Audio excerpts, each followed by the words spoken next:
is Romans chapter 10, verse 9 to 11. It says, if you confess with your mouth Jesus as Lord, believe in your heart that God raised him from the dead, you will be saved. It is a promise. For with the heart a person believes, resulting in righteousness, and with the mouth he confesses, resulting in salvation. For the scriptures say, whoever believes in him will not be disappointed. The promise is, you want hope.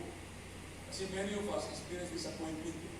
Ang promise ni Paul, if you believe in Jesus, you will not be disappointed. And what is he saying? You need to confess in your mouth that Jesus is Lord.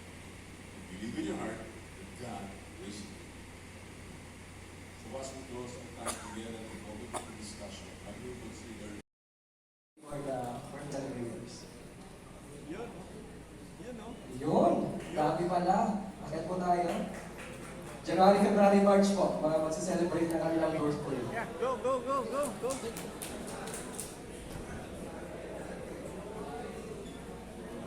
Uy, ang dami! Mga gay, dito po tayo. Ang libre na Pwede mga dito class sa natin. parang lahat yata tayo. January, February, March. Hindi ko natikman yung handaan ng mga yan, ah. Ayan, tandaan niyo po yung mga pagbubuka. Magpapalibre po tayo sa kanila. Happy birthday po. Kantahan po muna natin. Yun.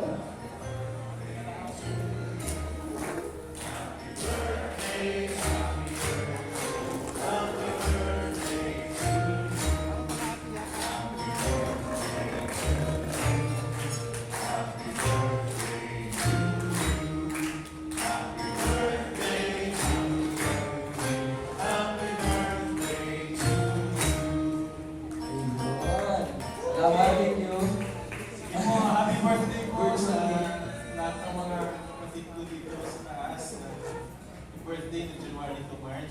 Pwede niyo po ba i-extend yung kamay ninyo sa kanila at ipag-pray po natin sila. Panginoon, salamat po sa mga kapatid namin na nandito ngayon sa taas. Nag-celebrate ang birthday nila from January to March this year. Salamat Panginoon dahil tanda ito ng bagong taon na binigay ninyo sa kanila. Extended life, a new year of blessings and deeper experience with you, Lord. Kaya Panginoon, yun po ang hiling namin para sa kanila. That each of them will grow deeper in their personal walk with you. And that whatever things we have learned today from the message we heard, that these things will come alive and will be seen in us this additional year that you have given to our brothers here in front. Kaya Panginoon, dalangin namin na kung ano man ang mga families to clearly communicate your truth to the family upang ang aming sense of responsibility when we face you will be fulfilled, Panginoon, makita sa buhay ng bawat isa, lalo na sa mga kapatid namin na nandito. Dalangin din namin, Panginoon, ang good health para sa bawat isa sa kanila, ang pagpapala ninyo sa gawa ng kamay nila, prosper them, Lord, so that they will continue to do well in life and provide for their family and meet the other needs of their families. Kaya, we commit them to you, Lord. We ask for your blessing for them. At pangalan niyo, Panginoon, ang mga luwalhati sa buhay namin, ang mga kapatid namin na nandito sa pangalan ni Jesus, itong aming dalangin. Amen. Happy birthday. Happy birthday po.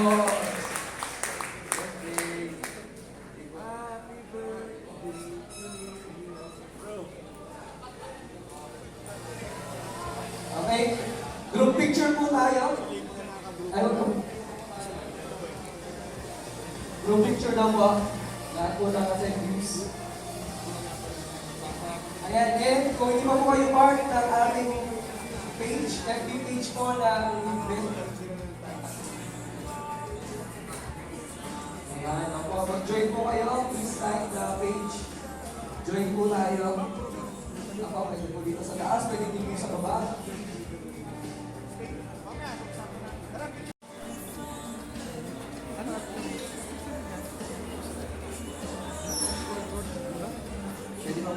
taas.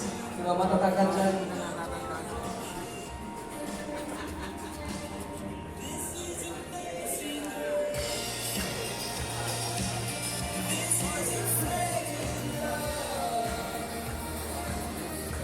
Di ba gusto nyo mag-order ng t-shirt? Pwede po kayo magpalista sa registration booth kanila. Salamat po.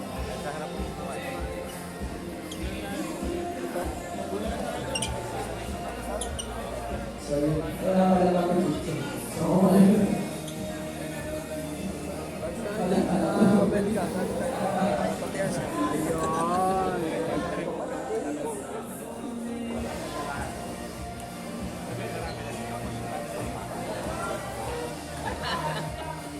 Sa dami nyo na welcome.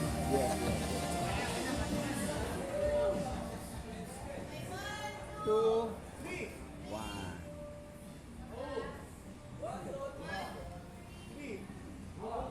One, two, three. Oh, yung wow, wala pang wow. Wow! One, two, three. Wow!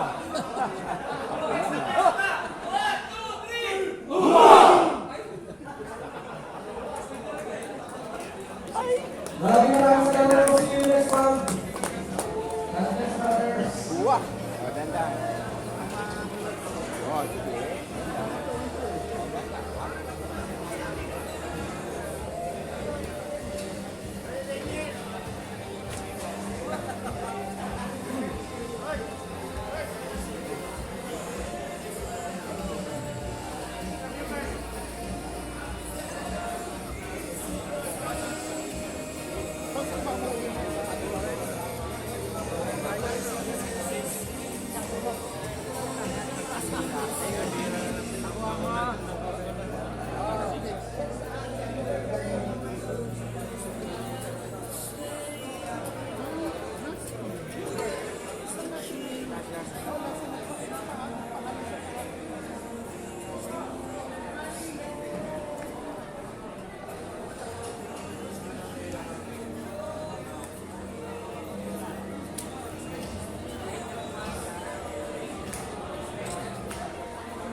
Nasa Gilligans daw sila.